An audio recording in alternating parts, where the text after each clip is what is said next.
हाय dears. इस video में आज हम इंग्लिश ग्रामर लेसन नंबर 12 में पढ़ेंगे प्रेजेंट इंडेफिनिट टेंस। ठीक है, इससे पहले अगर आपने 11 लेसन नहीं देखे हैं तो वीडियो के एंड में एक प्लेलिस्ट मिलेगा, आपने वहाँ जाके पहले भी सारे लेसन एक दफ़ा पढ़ने हैं ताकि आपको टेंस समझने में बहुत ही आसानी हो। ये बहुत ही आसान होते हैं, सिंपल है, इतना डिफ़िकल्ट नहीं है। उर्दू में इनकी पहचान ये है कि जब किसी भी फ़िक्रे में आखिर में आता हो ता है, ती है, ता हूँ या फिर ते है, जब इस तरह के फ़िक्रात आते हो फिर इनका जो हेल्पिंग वर्ब है वो है डू और डज़। ठीक है, इसमें वर्ब की पहली फॉर्म लगेगी ही, शी, इट, सिंगुलर नाउन के साथ एस या ई एस का इजाफा किया जाएगा। इनका नेगेटिव या इंट्रोगेटिव के साथ डज़ लगेगा। ठीक है, फिर आई, दे, यू, वी, प्लूरल नाउन इनके साथ डू लगेगा। सबसे पहले हम यहाँ पे सिंपल टेंस सेंटेंस लेते हैं।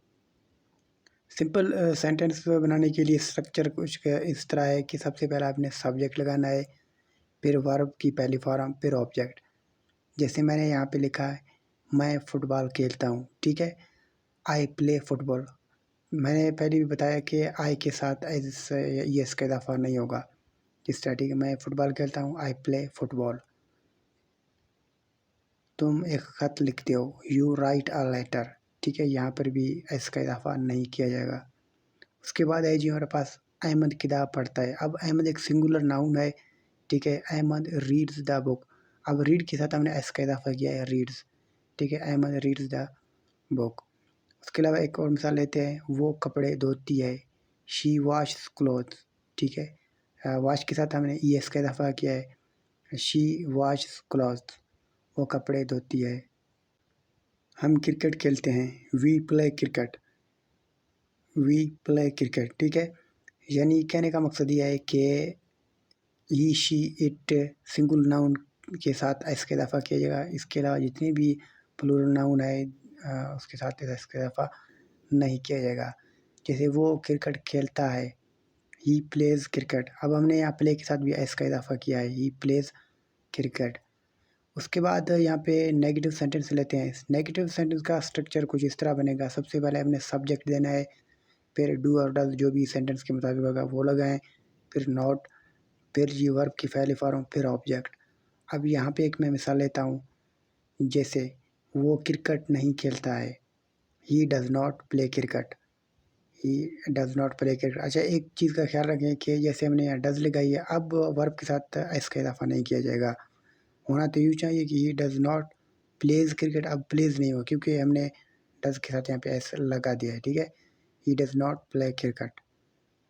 वो स्कूल नहीं जाती है, she does not go to school, she does not go to school. वो काम नहीं करते हैं, अब ये प्लूरल नाउन है। ठीक है, यहाँ पे they do not work, they do not work. हम गाने नहीं सुनते हैं, we do not listen to song. ठीक है, we do not listen to song, क्योंकि यहाँ पर वी के साथ भी एस का इजाफा नहीं होगा और यहाँ पे डू लगेगा।